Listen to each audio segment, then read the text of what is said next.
you are single. You heal up a bit. And then you go out and find a new partner who is exactly the same version of the person you just left. The same play, different cast syndrome. Yes. Why do we do that? Why are we seemingly wired to repeat the disaster? This is where we really have to move from business logic over to psychology. David and Christina point out that if you are the common denominator in a series of failed relationships, you can't just keep blaming bad luck or crazy exes. You have to perform a self-audit. And this brings us to attachment theory.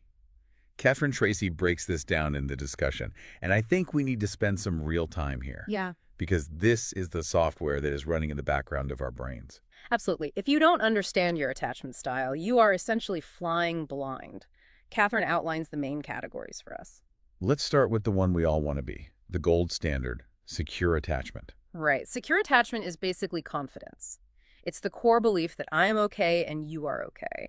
If you have a secure style, you don't view your partner's independence as a threat to your existence. So if my partner goes out with friends and doesn't text me for 4 hours, I'm not spiraling. No, not at all. You assume they're having fun. You assume they will come home. You trust the bond. You don't need constant real-time monitoring to know that you are loved. Must be nice. It is the goal. But then we have the style that creates probably the most chaos in dating anxious attachment. This is the one that feels like a raw nerve all the time. It really is. The anxious style is rooted in a deep, often subconscious fear of abandonment. The baseline belief is, I am not okay, and you are probably going to leave me. So they need constant data to prove the bond is still there. This is the person who texts, "Are you mad at me? Why are you being so quiet?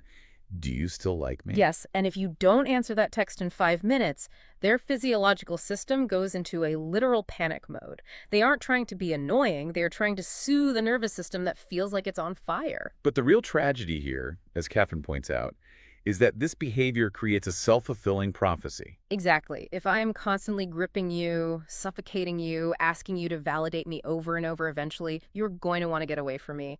I push you away with the very behavior I'm using to try and keep you close. It is a completely tragic loop. Then, on the other side of the spectrum, we have avoidant attachment. The lone wolf. For the avoidant person, intimacy equals a loss of freedom. They want connection deep down, but as soon as it gets too real or too close, they feel suffocated. They feel engulfed by the other person. So when things are actually going well, they pull the chute. They deactivate. They might start a fight over absolutely nothing just to get some space. They might ghost you for a few days. They prioritize their independence above all else. And then David adds a fourth type into the mix, which I think is the most confusing for people to deal with. The anxious avoidant. Sometimes this is called fearful avoidant in the literature, and this is the hardest one to navigate. It is a chaotic oscillation between the two extremes. One day, they are pulling you in, saying, I need you, please don't leave me. And the very next day, they are ice cold and pushing you away. It's like pressing the gas pedal and the brake at the exact same time. It is. And it usually comes from severe trauma in childhood, where the primary caregiver was both a source of comfort and a source of fear. So wiring in the brain gets completely crossed. Love feels dangerous, but isolation feels dangerous too. So if you're listening to this and you're realizing, oh no, I'm anxious or I'm definitely avoidant, what do you do? Is the Tracy method just to stop it? If only it were that easy. No, the solution they propose is tracking your feelings. You have to become an active observer of your own reactions. You have to catch yourself in the act.